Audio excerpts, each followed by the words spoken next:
वैसा ना हो, असंयम को मिटाते हैं। यही उनकी कथा का रहस्य है। और इसीलिए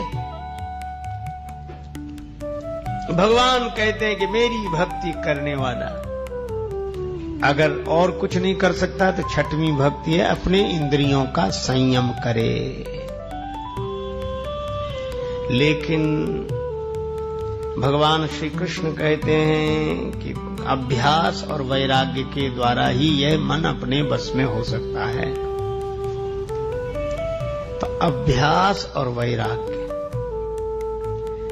तो इसीलिए आगे एक बात कही कि इंद्रियों के संयम का अभ्यास तब सफल होगा, नहीं तो दंभ हो जाएगा। ऊपर से हम रोके रहेंगे, भीतर वासना बनी रहेगी। तो आगे बड़ा सुंदर शब्द किया, छठ दमशील, छठवीं भक्ति है इंद्रियों का संयमी होना। पर विरति बहु कर्मा, बहुत तरह के कर्मों से वैराग्य हो। कर्म से वैराग्य की बात कही, क्यों? क्योंकि कामना ही कर्म की जननी है, और जिसका अंतःकरण वैराग्य से भरा हुआ है वह ज्यादा झंझट में पड़ेगा ही नहीं। जिसे कुछ चाहिए ही नहीं वह काहे को तो आराम से पड़ा। एक अलमस्त महात्मा थे, बालू में पड़े नदी किनारे। एक बादशाह की सवारी निकली, लोगों ने कहा हटो हटो हटो हटो, बादशाह आ गए। महात्मा बोले कह दो कि शहंशाह पड़ा है। अरे कहा कि तुम कब शरीर पे कपड़े नहीं और शहंशाह हो? बोले बस हैं हम। तो बोले हट जाओ ना। बोले क्यों हटे, हम तो बादशाह के रास्ते में गए नहीं, वो क्यों आया यहां? बात बादशाह तक पहुंची, बादशाह आए, कहा तुम शहंशाह कैसे? महात्मा ने कहा और तुम बादशाह कैसे? बोले हमने कई देश जीत लिए। बोले फिर कहां जा रहे? बोले एक देश और जीतना बाकी है। फिर क्या करोगे? और उस देश को भी जीत लेंगे, फिर आराम से सोएंगे। महात्मा बोले तुम तब सोओगे, हम अभी सो रहे हैं। तुम तब सोओगे, हम अभी सो रहे हैं। और एक बात और है, क्या? तुम शायद सो भी ना पाओ, तुम शायद न सो सको, क्योंकि इच्छाओं की यात्रा पर गए हुए व्यक्ति लौटकर आ ही जाएंगे, यह जरूरी नहीं है। इच्छा का अंत नहीं होता। एक महात्मा बड़ी अच्छी बात कहते थे, मैं दोहरा रहा हूं, पहले भी आपसे कहा है, पर मुझे वो पंक्तियां बहुत अच्छी लगती हैं। वैराग्यवान होना चाहिए। तो पहली बात तो कही कि वैराग्यवान कब होगा? बोले इंद्रियों का संयम हो और मन में वैराग्य हो। यह छठवीं भक्ति है। छठ दमशील विरति बहु कर्मा, इंद्रियों पर संयम हो। अब नाथई अनुराग जाग, जड़ त्याग दुरासा जीते, बुझे कि काम अग्नि तुलसी, कहूं विषय भोग बहु घीते। अच्छा एक बात और कह के फिर आगे बढ़े। एक राजा के पास एक बकरी थी। राजा कहता था इस बकरी को जो तृप्त कर दे उसे 1000 रुपए इनाम। बड़े बड़े लोग आए, दिन भर बकरी को चराते, खूब चराते, शाम को लाते। राजा कहता मैं परीक्षा करूंगा। हरे पत्तों की एक डाली दिखाता वो राजा बकरी को। तो बकरी की तो आदत है, चाहे जितना पेट भरा हो, हरी हरी पत्ती दिखी तो मुंह मारने की आदत। ऐसे जो करे, राजा कहता देखो रह गई भूखी, कोई तृप्त नहीं कर सका। एक महात्मा किसी के यहां ठहरे हुए, तो उन्हें पता लगा, बोले सवेरे मैं जाऊंगा। राजा ने बड़ा स्वागत किया। महाराज आप कैसे? बोले आपकी बकरी को तृप्त करने। बोले आप काहे को झंझट में पड़े हो? महात्मा बोले हमारे अलावा कोई कर भी नहीं सकेगा, तुम दो बकरी हमको ले गए। महात्मा एक हरे पत्ते की डाली ले गए। वो राजा वही दिखाता था, और बकरी को तो आदत थी। साथ में एक छड़ी ले गए, डंडा, और दिन भर अभ्यास कराया। ऐसे पत्ते की डाली दिखाते, बकरी उधर मुंह मारती तो एक डंडा, फिर इधर करे वो तो उधर से दूसरा डंडा। दिन भर अभ्यास कराया। बेचारी का पेट तो पिचक गया, मुंह फूल गया पिटते पिटते। शाम को ले आए, राजा साहब आपकी बकरी तृप्त है। राजा ने जो बकरी की हालत देखी, बोले आप परीक्षा कर लो। और जैसे ही हरे पत्ते की डाली राजा ने दिखाई, महात्मा सामने ही खड़े थे डंडा लिए, दिन भर का अभ्यास। अब राजा वो दिखावे तो उधर मुंह कर ले, उधर मुंह कर ले। बोले इनाम मिले। राजा ने कहा कि इनाम तो मिलेगी, पर किया क्या?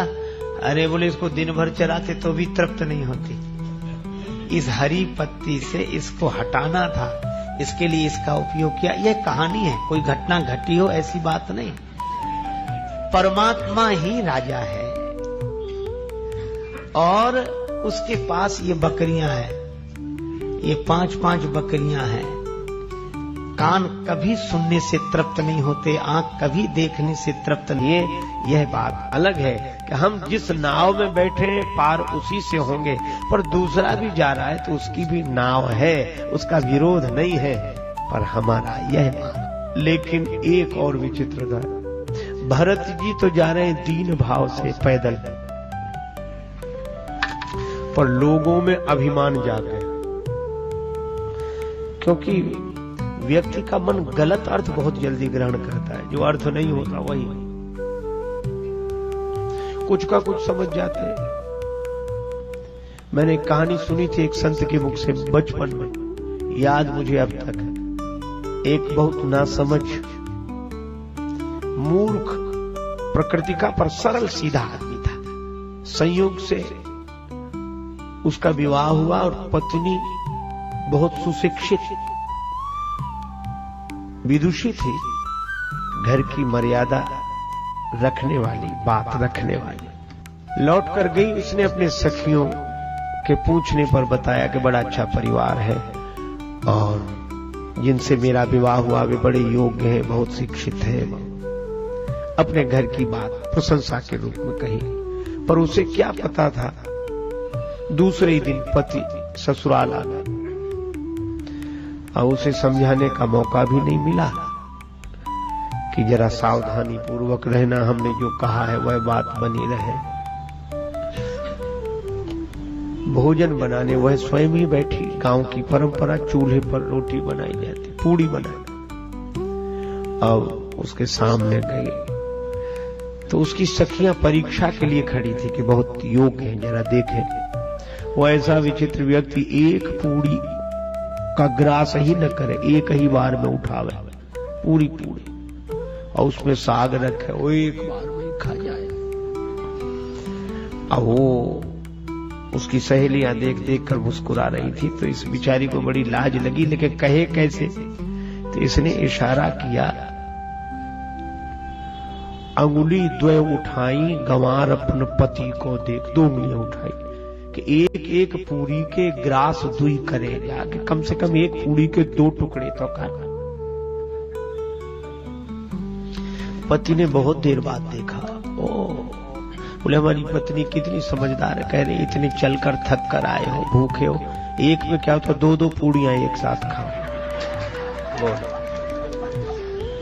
इशारा कुछ था, अर्थ कुछ लिया। और 2-2 को चावे लाग्यो मूढ़ जब एक साथ 2-2।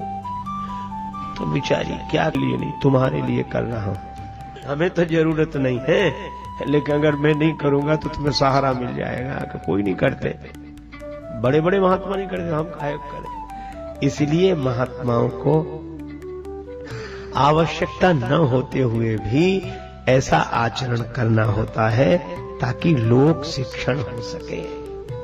भरत तुम रथ पर बैठ जाओ। श्री भरत जी ने कोई विवाद नहीं किया। भक्त की एक ही पहचान है जो विवाद न करे, कोई विवाद नहीं, बैठ गए। तो सभी सवारियों पर बैठ गए। श्री भरत का दल आगे चला। निखाद राज को पता लगा, श्रृंगवेरपुर के राजा निखाद को, भरत आ रहे। सेवकों ने कहा चतुरंगणी सेना भी साथ है, रथ घोड़े हाथी पूरा दल बल है। बस निखाद राज भड़क गए। आज राम सेवक हाँ हाँ, निखादराज कहते कि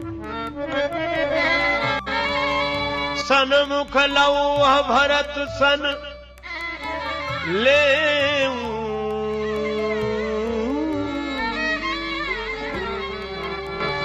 जियत न सुरसरी उतरन दे। आज मैं भरत से युद्ध करूंगा, जीते जी गंगा जी के इस पार नहीं होने दूंगा। राम जी को असहाय जानकर, वनवासी जानकर उनसे युद्ध करने जा रहे हैं, उन पर चढ़ाई करने जा रहे हैं। समर मरन पुनि सुर सरी तीरा, और मरूंगा तो युद्ध में वीर गति को प्राप्त होगा, और वो भी गंगा जी के किनारे। राम काज क्षण भंग शरीरा,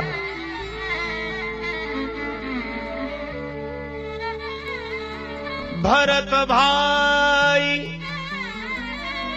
अरु में जननी चू। भरत उनके भैया है, मैं तो राम जी का छोटा सा सेवक हूं। बड़े भाग अस पाई मीचू, भाई लाबहु धोख जनि आज काज बढ़मू।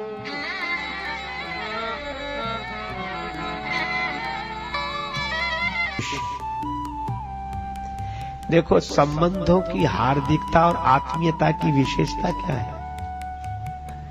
शिष्य को देखकर गुरु की याद आ जाए, शिष्य को देखने से ही गुरु का स्मरण हो कि ये शिष्य ऐसा, तो गुरु जी ऐसे ही हो। इसलिए कई बार लोग शिष्य को देखकर ही गुरु जी, उनके शिष्य हैं क्या, तो कैसे उनके रहन सहन ढंग से पहचाना, उठने बैठने से पहचाना, इतनी आत्मीयता। देखो, पुत्र से पिता का परिचय मिलता है, वह बिंदु परंपरा से उद्भूत है, और शिष्य से गुरु का परिचय मिलता है, वह नाद परंपरा से उत्पन्न है, उद्भूत है। हाँ हाँ, लक्ष्मण जी शिष्य है, निखादराज शिष्य है, लक्ष्मण जी गुरुदेव है। गुरुदेव चित्रकूट में, शिष्य श्रृंगवेरपुर में। लेकिन कितनी एकता है कि भरत जी को देखकर जो जो बातें निखादराज ने कही हैं, बिल्कुल वही शैली उसी ढंग में लक्ष्मण जी ने भी कही। आप पंक्तियां मिला लो जरा गुरु और चेले की। शिष्य निखादराज क्या बोले? सनमुख लौह भरत सन ले, जियत न सुर सरी उतरन दे। तो गुरु जी लक्ष्मण जी क्या बोले? आज राम सेवक जस लेऊं, भरत ही समर सिखावन दे। है नहीं? तब तक चेला जी बोले, समर मरन पुनि सुर सरी तीरा, राम काज छन भंग शरीरा। तो गुरु जी क्या बोले? कहाँ लग सही रही मन मारे, नाथ साथ धनु हाथ हमारे। चेला जी क्या बोले भरत जी के लिए? जो पे जियन होती कुटिलाई, तो कतलीन संग कटकाई। अगर भरत जी में कुटिलता न होती तो ये सेना लेकर क्यों आते? ये निखादराज बोल रहे। और लक्ष्मण जी क्या कह रहे? कुटिल कुबंधु कुअवसर ताकी, जान राम वनवास एकाकी। अच्छा, के आधार पर ही तो बोलेंगे। ज्योतिषी अकड़ गए, बिल्कुल सही है, ग्रंथ कह रहा, शास्त्र कह रहा। पर एक वृद्ध ज्योतिषी ने कहा कि इनका निर्णय ठीक नहीं है। वो अनुभवी आदमी था। इसीलिए बूढ़ एक कहे सगुन विचारी। देखो, शास्त्र का जानकार होना बड़ी अच्छी बात है, पर उससे भी अधिक अच्छी बात यह है कि उसका अनुभवी होना, वयोवृद्ध होना, ज्ञान वृद्ध होना। श्री रामकृष्ण परमहंस कहते थे कि पंचांग सूचना देता है कि इतनी वर्षा होगी चौथे दिन, पर पूरे पंचांग को निचोड़ डालो, एक बूंद भी पानी उसमें से नहीं निकलेगा। और कोई कहे कि परमहंस जी ने कहा कि पानी बता रहा है तो इसमें तो पानी होना ही चाहिए, जब इसी में पानी नहीं तो पानी बता क्या रहा है। अच्छा चलो, पुराना उदाहरण हो गया, हम नई बात कहते हैं। रेलवे टाइम टेबल में सभी रेलगाड़ियां हैं और उसमें एक भी नहीं है, हो नहीं सकती। लेकिन उसमें हो नहीं सकती पर उसी में है, तभी तो पता लगता है। तो पढ़ना है उसमें और पाना है कहीं और। भाई यही है, सत्य का चेहरा शब्द के दर्पण में दिखाई देता है, पर सत्य शब्दातीत है। आप अपना चेहरा शीशे में देखते हैं, दिखता है शीशे में, पर जहां दिखता है वहां होता नहीं, जहां होता है वहां दिखता नहीं है। अब कोई शीशे में दिखने वाले चेहरे को ही सही मान ले और कहे कि हम समझ गए, तो समझ लो वो समझा ही नहीं है। शास्त्र कह तो रहा है कि बाईं ओर छींक होना शुभ है, पर उस अनुभवी आदमी ने बड़ी अच्छी बात कही, कहा कि हम भी शास्त्र की ही बात कह रहे हैं, पर शास्त्र को देखने का ढंग अलग अलग है। कहा कैसे? तुम ये कहते हो कि बाईं ओर छींक होना शुभ है, इसलिए युद्ध में विजय अवश्य होगी। बूढ़े ने कहा कि जब बाईं ओर छींक होना शुभ है, तो यह क्यों सोचते हो कि युद्ध में विजय होगी? यह क्यों नहीं सोचते कि युद्ध ही नहीं होगा? देखो, बात तो दोनों ने शास्त्र की कही, बस यही अंतर है जोश का और होश का। सुन गुह कही कहे बूढ़ा,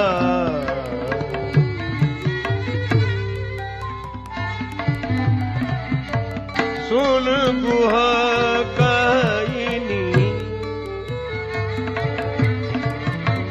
सहसा करी पछताई विमूढ़ा।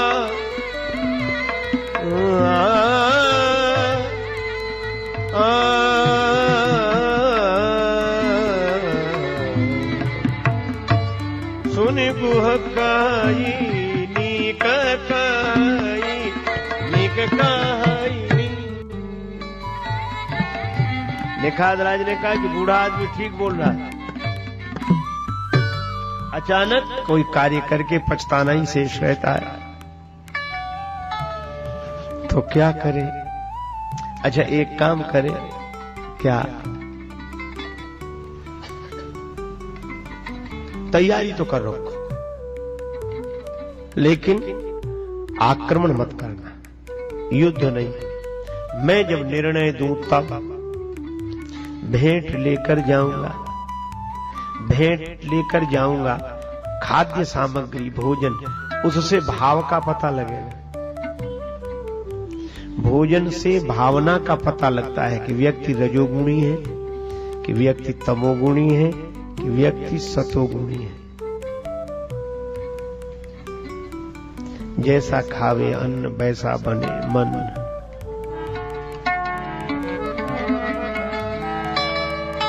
गोस्वामी जी महाराज लिखते हैं, अस कही भेंट, अस कही भेंट, संजोवन लागे, अस कही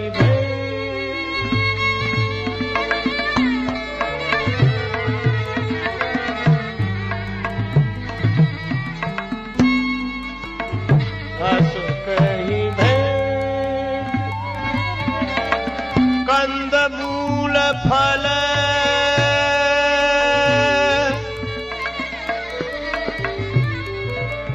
खग मृग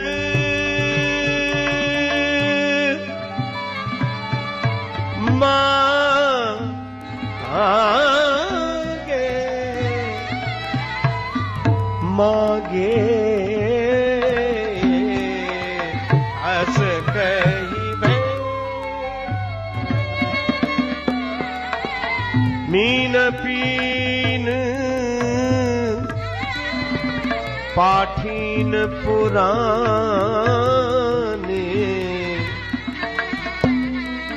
भरे भरे भाव कहारन आने हस कहीं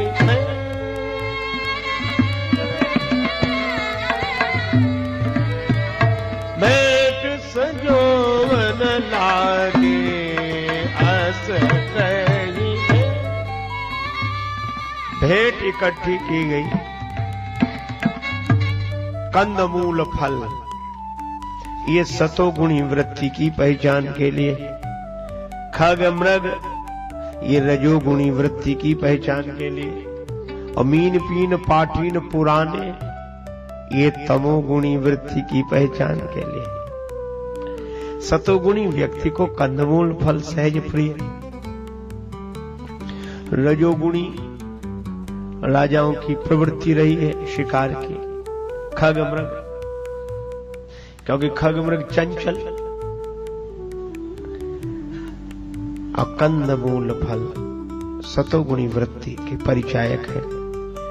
ये खग मृग चंचलता रजोगुण के, और तमोगुणी व्यक्ति महान आलसी, मछली के बोले इसमें उसे कुछ करना ही नहीं है, उसे तो पानी से बाहर करो अपने आप मर गए, और बासी पुरानी चाय जैसी मिले, तमोगुणी आलसी आदमी। एक बार एक राजा ने, आलसी कौन है, बोले इन्हें तो ये मुफ्त का अवसर मिल गया इसलिए ये भी आलसी, तो क्या करें, का घास फूस के झोपड़े ही आग लगवा दो। आलसी घरों में आग लगी, कौन रुके, कैसे ही आलसी वो आग लग गई, सब भाग गए। मंत्री देख रहा, लेकिन दो पड़े थे अभी, एक को चिलम पीने की आदत थी, दूसरे से बोला कि अब तो आग इसी में लग गई, उठकर चिलम जला ले, झोपड़े में ही आग लग गई।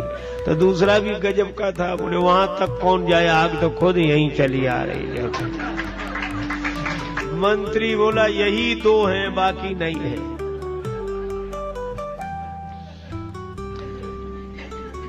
सब तरह की भेंट लेकर गए कि भरत जी की भावना सत्व प्रधान है, कि रजोगुण प्रधान है, कि तमोगुण प्रधान है, पर भरत जी ने भेंट नहीं देखी। निखादराज ने देखी दूरी ते कही निज नाम, कीन मुनि सही दंड प्रणाम।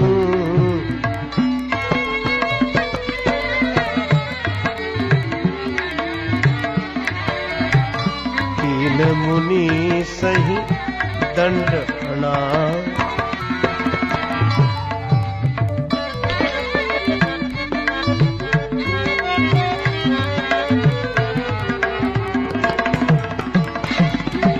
कीन मुनि सही दंड प्रणाम।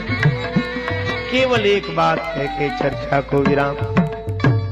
निखादराज ने प्रणाम किया, दूर से वशिष्ठ जी ने देखा, जान राम प्रिय दीन असीसा। भरत जी ने पूछा कौन है? निखादराज का परिचय वशिष्ठ जी ने दिया, राम सखा। और जो राम सखा सुना तो भरत जी रथ से कूद गए। लक्ष्मण जी को जैसे देख लिया हो, इसी भाव से करत दंडवत देखते भरत लीन उर लाए। मनहु लखन सन भेंट भई, प्रीत न हृदय समाए। बाद में गुरुजी ने कहा कि ठीक नहीं किया तुमने। श्रृंगवीरपुर की छोटी सी रियासत का राजा निखाद और तुम अयोध्या के चक्रवर्ती सम्राट के वर्तमान पद पर प्रतिष्ठित हो और इतना बड़ा राजा कूद पड़े रथ से, यह क्या मर्यादा के अनुरूप है?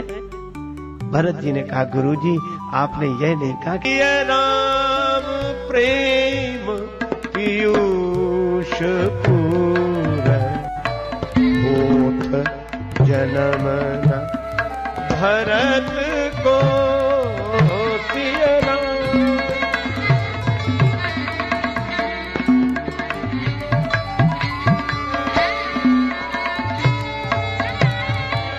भरत को सिय राम।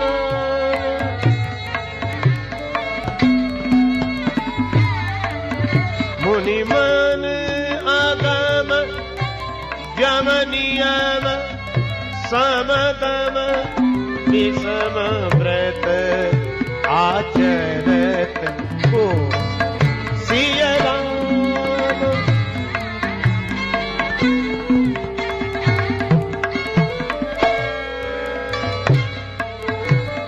दाह दारिद दंभ दूषण सुजस मिस अपहरत को दुख। दारिद दंभ दूषण सुजस मिस अपहरत को कलिकाल तुलसी से सठनि है राम सन्मुख करत को सिय राम। जय जय सिय राम, जय जय सिय राम। सिय राम सिय राम राम सिय राम। जय सिया राम, जय जय सिया राम, जय सिया राम। जय सिया राम, जय जय सिया राम, जय सिया राम, जय जय सिया राम। जय सिया राम, जय जय सिया राम, जय सिया राम, जय सिया राम। जय सिया राम, जय जय सिया राम, जय सिया राम, जय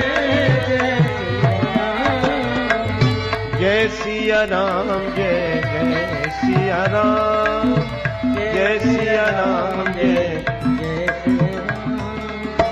जय सिया राम, जय जय सिया राम। जय जय सिया राम, जय जय सिया राम, जय जय सिया राम। श्री सीताराम जी महाराज की जय। श्री हनुमान जी महाराज की जय। श्री तुलसीदास जी महाराज की जय। सब संतन की जय, सब भक्तन की जय।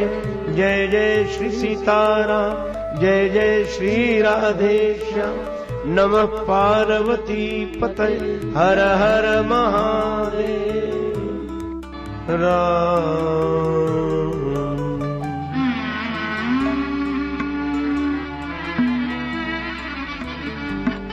जय सिया राम, जय जय सिया राम, जय सिया राम, जय सिया राम। जय सिया राम, जय जय सिया राम, जय सिया राम, जय सिया राम। जय सिया राम, जय जय सिया राम, जय सिया राम, जय सिया राम। जय जय सिया राम, जय सिया राम, जय सिया राम।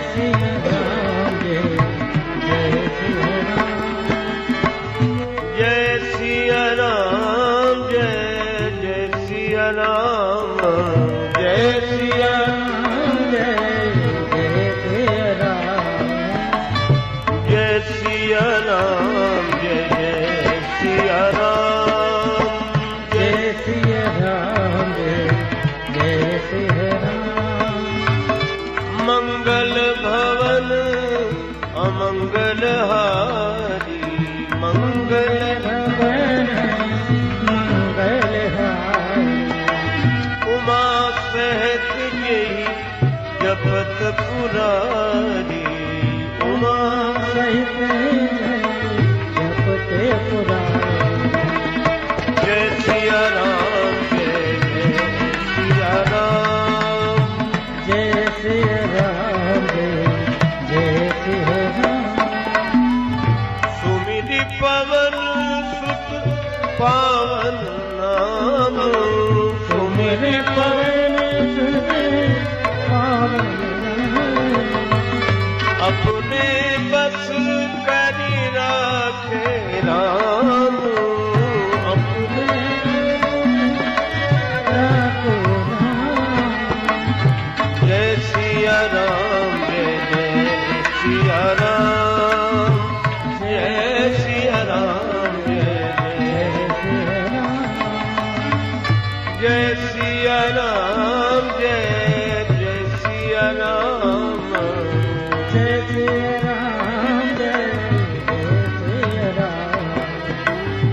जय सिया राम जय सिया राम जय सिया राम जय सिया राम अशरण शरण अशरण शरण दया के धाम शरण शरण दया के धाम मुझे भरोसा तेरा राम मुझे भरोसा तेरा नाम करुणा कर अपना लो राम करुणा कर मानो राम अपना दास बना लो राम अपना दास बना लो राम जय सिया राम जय सिया राम जय सिया राम जय सिया राम जय सिया राम जय सिया राम जय सिया राम जय सिया राम जय सिया राम जय सिया राम जय सिया राम जय सिया राम जय सिया राम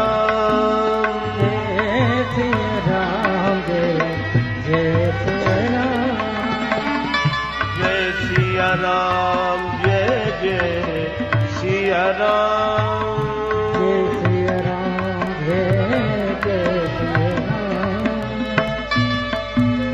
जय सिया राम जय सिया राम जय सिया राम जय राम सिया राम जय सिया राम सिया राम जय सिया राम जय सिया राम जय सिया राम जय सिया राम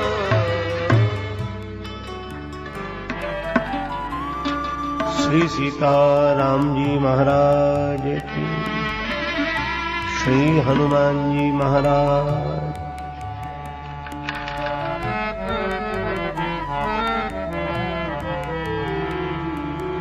श्री तुलसीदास जी महाराज की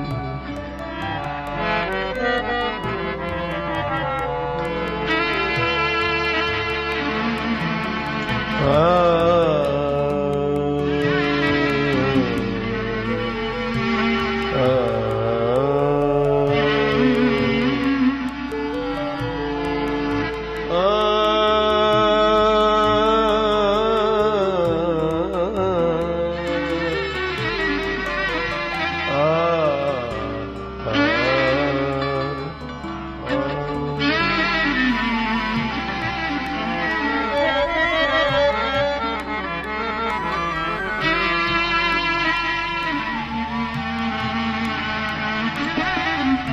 सिय राम प्रेम पीयूष पूरन, प्रेम पीयूष पूरन, होत जन्म न भरत को, सिय राम प्रेम पीयूष पूरन।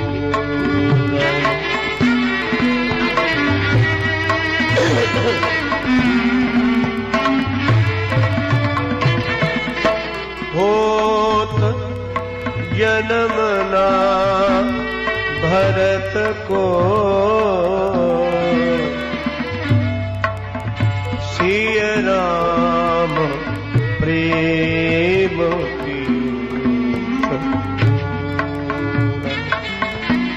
होत जन्म न भरत को,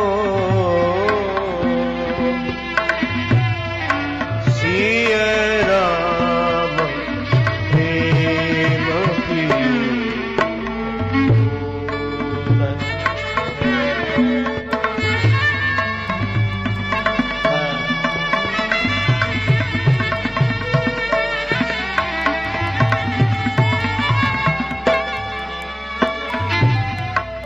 मुनि मन अगम जब नियम समतम, विषम व्रत आचरत को, सिय राम प्रेम पीयूष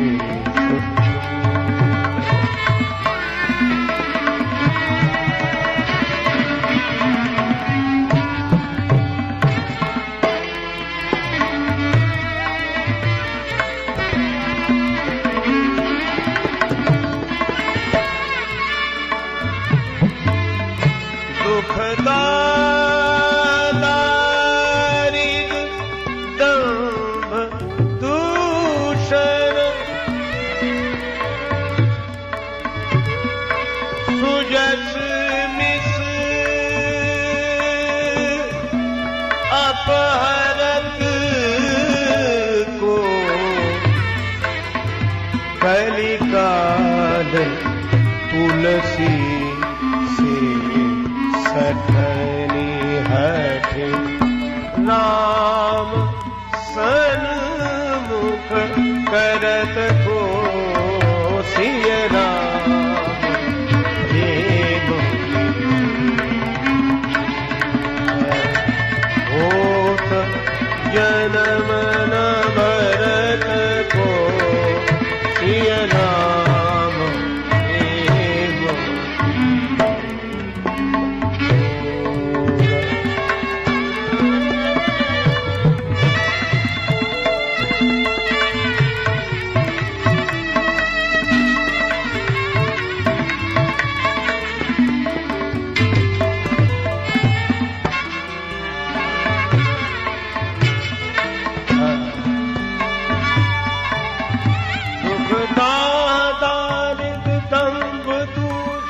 सुजस मिस अपहरत को, कलिकाल तुलसी से सठनी हट, राम सन्मुख करत को, सिय राम जय जय सिय राम जय जय सिय राम प्रेम पीयूष पूरन।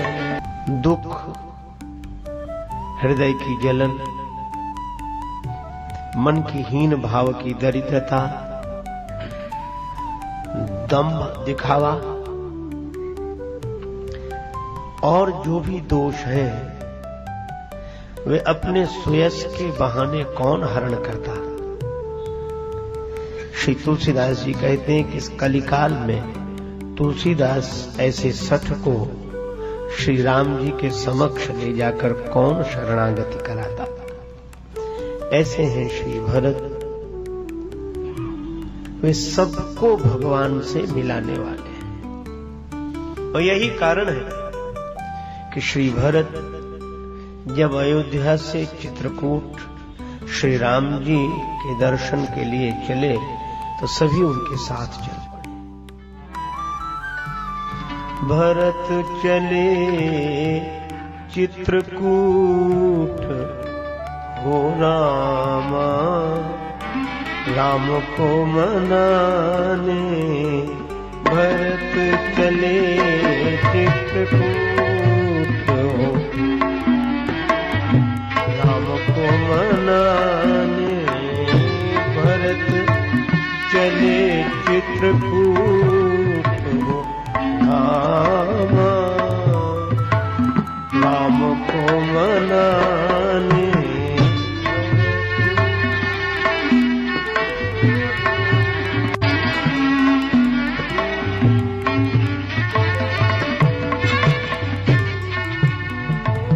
राम को मनाने, सीता राम को मनाने। राम को मनाने,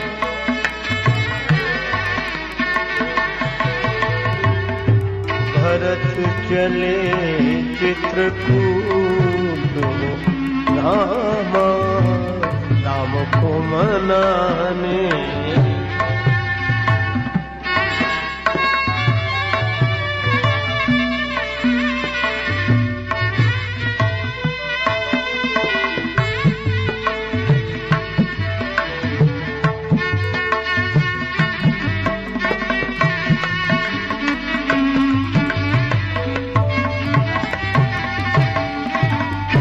भरत सबको साथ लेकर जा रहे हैं, क्योंकि संत और भक्त की एक ही पहचान है, जो सर्वजन हिताय सर्वजन सुखाय, सबका भला करे भगवान।